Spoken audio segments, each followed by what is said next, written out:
Is everyone? Noah says to himself. We're all here. A boy whispers from behind him. As he turns around, he realizes his nightmare is just beginning. Who are you? Noah stutters, tears filling his eyes.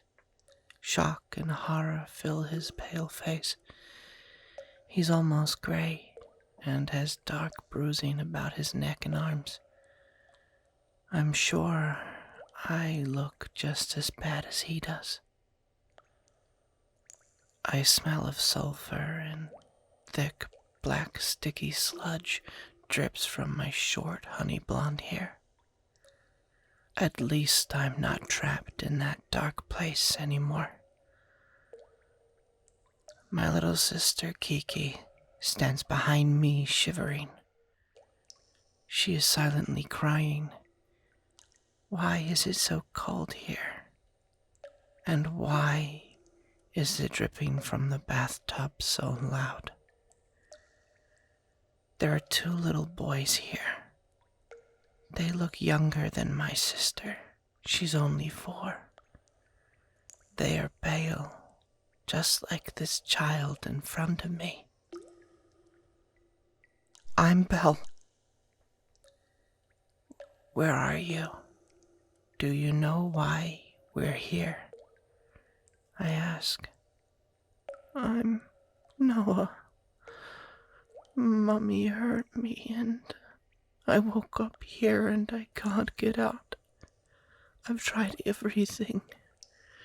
I've tried and tried, but the door is locked.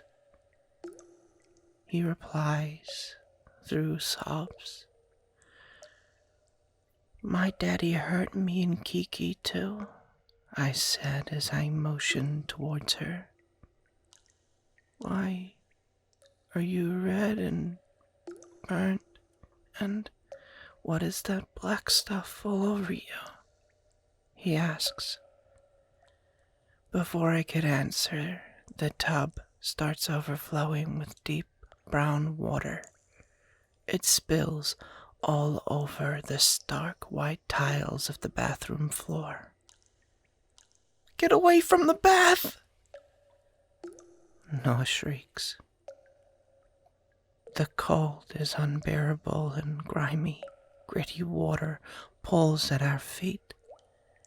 Then a woman's voice fills the room in a roar that shakes us to my core. My children! Where are my children? The sound reverberates, and it causes agonizing pain. We all cover our ears with our hands. It wasn't always this way. How did we end up here in damnation? I squeeze my eyes shut and try hard to remember what happened that led to us being in the dark place. And then here, in Noah's bathroom. Daddy started out the day with breakfast as usual. He made us eggs and gave us juice. Sis spilled her eggs all over the floor and Daddy was mad. Damn it, Kiki. I'm already late. I don't need this today. He muttered. Kiki ignored him and got down from the table. I finished quickly and Dad got us dressed for daycare. Mummy wasn't home. She left to go with her friend Nicole on a plane for work. She would be back that night. Our day at daycare went as usual. We played with our class, had some lunch our Daddy packed, and then took a nap and colored. He came to pick us up at around 4:30. I got a babysitter. You girls are gonna stay with her while I go to a baseball game. he said as he drove us home in his truck. Can we go? I want to go to the game, I whined. No, I'm going alone. Your mother will be back tonight, he said sarcastically. Daddy, when baby brother is born, is he going to go to the games with you? I asked, trying to please him. No, shut up already, he snapped. I decided to just be quiet as Kiki had fallen asleep in the car seat and Daddy was obviously aggravated. We got home and Dad was rushing hurriedly to get ready before the babysitter arrived. He put on a new shirt I'd never seen him wear. His cologne smelled nice. And he had on his new glasses. He kept talking to some lady I didn't recognize on the phone. I got a bad feeling in my tummy because Daddy never acted this way. He usually watched movies and cuddled us. Today, he was just angry. The babysitter arrived. I'll be home late. Kiki, Belle, I expect you to be good. You eat, then you go to bed, he instructed. We had pizza that the nice lady ordered, then a bath, and put on our nightgowns. I got tucked into bed and fell asleep to my nightlight casting cloud shapes against my ceiling. I woke up to Mommy and Daddy arguing.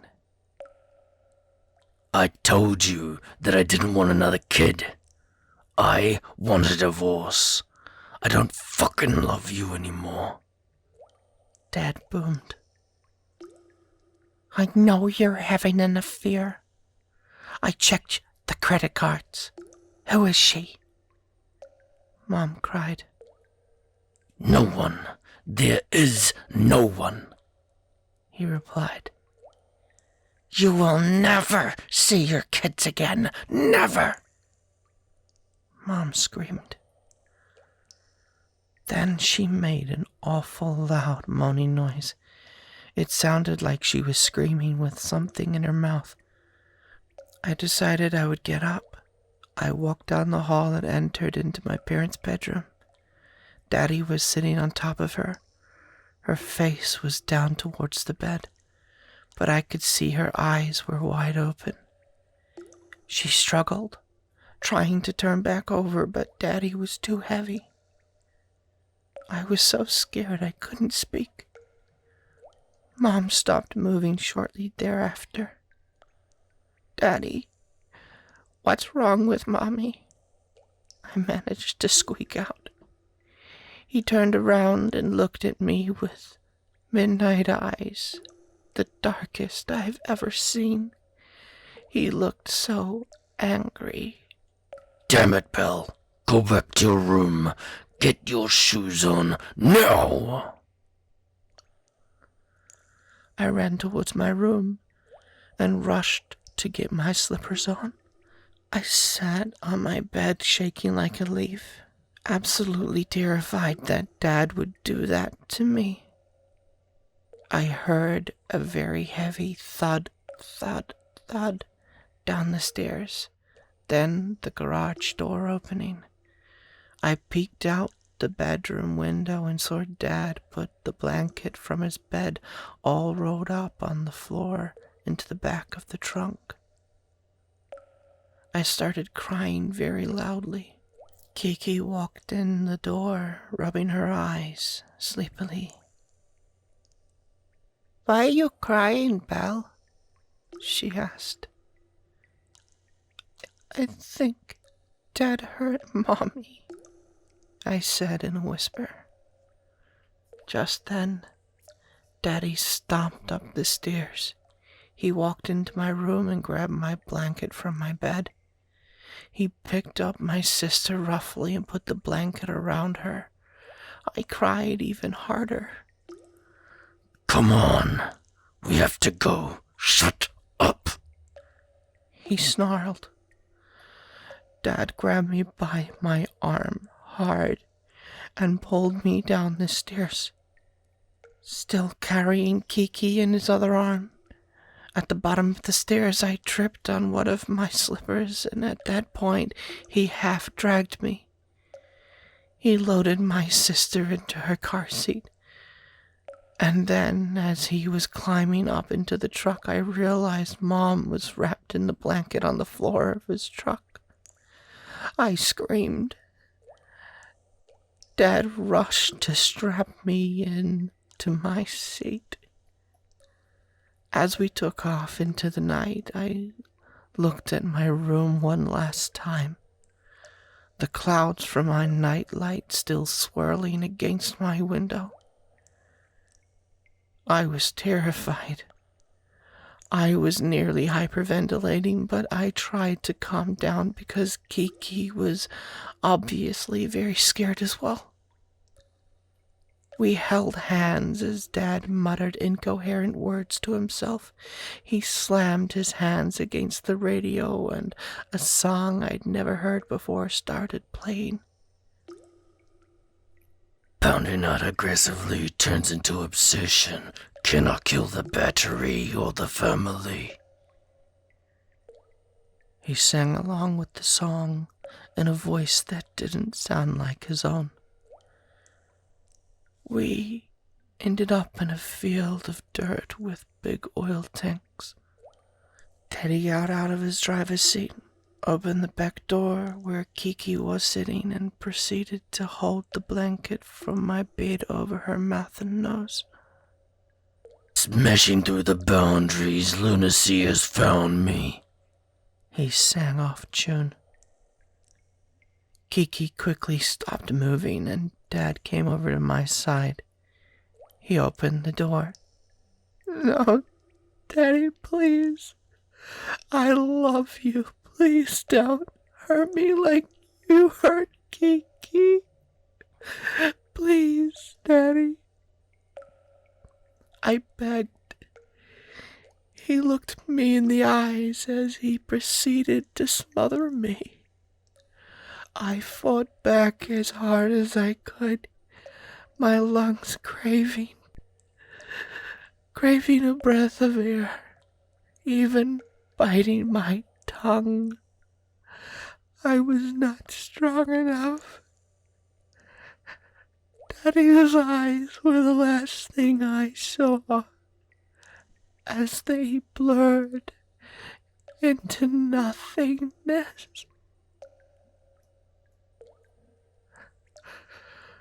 The next thing I knew, I was suspended in dark, thick muck. Kiki's hand was clutching mine. I could not see her as it was too ill lit, but I just knew it was her. Her hand was frigid. So was I. I had no consciousness about how long we had been there. If I tried to move, I just banged up against the metallic side of what I assumed were the tanks I had seen in the dirt field. At some point, it all went black, and when I awoke, I found myself here.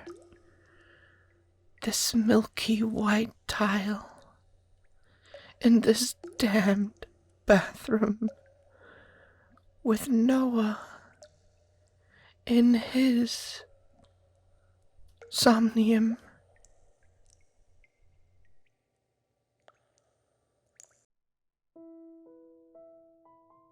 Well, wasn't that a terrifying tale? This is the continuation of Noah's story. This part is titled Belle's Somnium, written by the amazingly talented Interscale Wifey.